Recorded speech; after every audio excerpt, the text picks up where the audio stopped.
Hello everybody, and thank you for allowing me to testify on behalf of a newly proposed bill, which is an act improving hepatitis C screening. My name is Rose Silva, and I am a second-year Master of Social Work student at Salem State University. I first became familiar with this bill in the last year while I was working as an intern at Victory Programs in Boston, Massachusetts.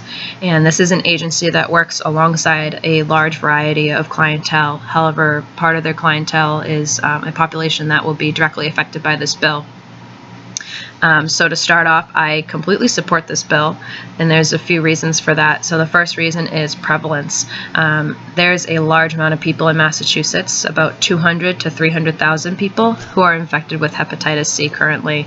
Not only that, but there are increasing numbers of new cases of hepatitis C in Massachusetts each year. And about half of the individuals, or even a little bit more than half of the individuals that have hepatitis C, are not aware of their status, and this is because hepatitis C is often asymptomatic.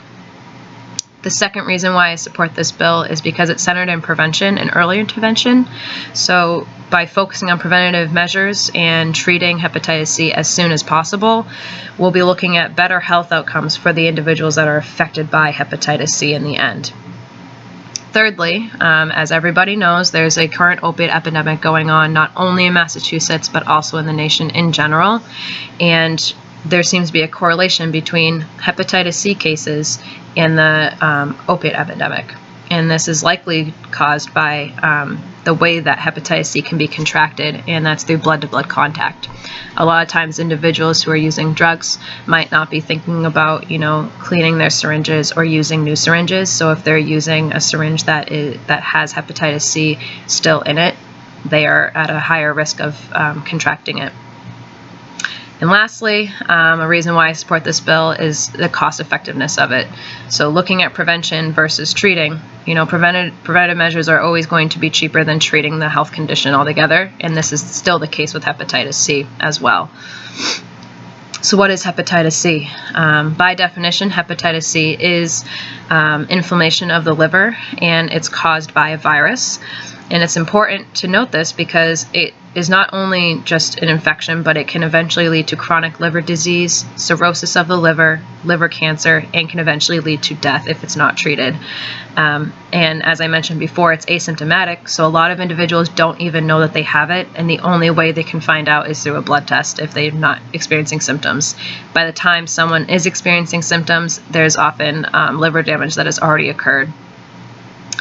One thing that I want to mention is the likely affected populations, and one of these, as mentioned before, is intravenous drug users, and this is because of the blood-to-blood contact that might be happening through sharing syringes or needles.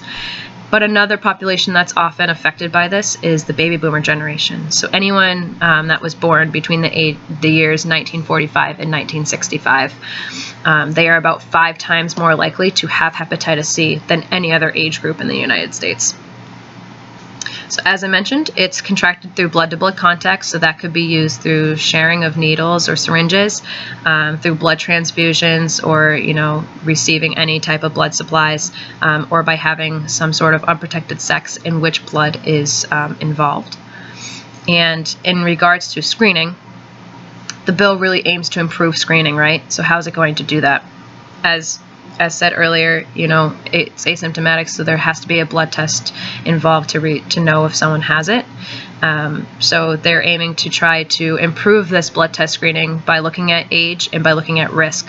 So looking at age is really for anybody over the age of 18. So, that's kind of aiming to get the baby boomer generation, but really anyone who's probably seeing a primary care doctor. But then also looking at risk-based assessments, so kind of looking at different behaviors that might put someone at a higher risk of getting hepatitis C. And then, so that's screening. Treatment, it's not a one-time treatment pill. It's actually a daily pill that someone would take for several months, if not up to a year, depending on the pill that they're taking and depending on the severity of the hepatitis that they have.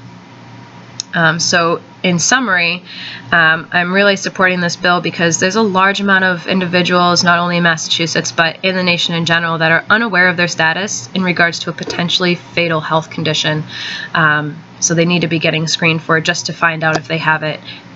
Secondly, we'll be seeing an improvement in health outcomes for those who are affected by hepatitis C.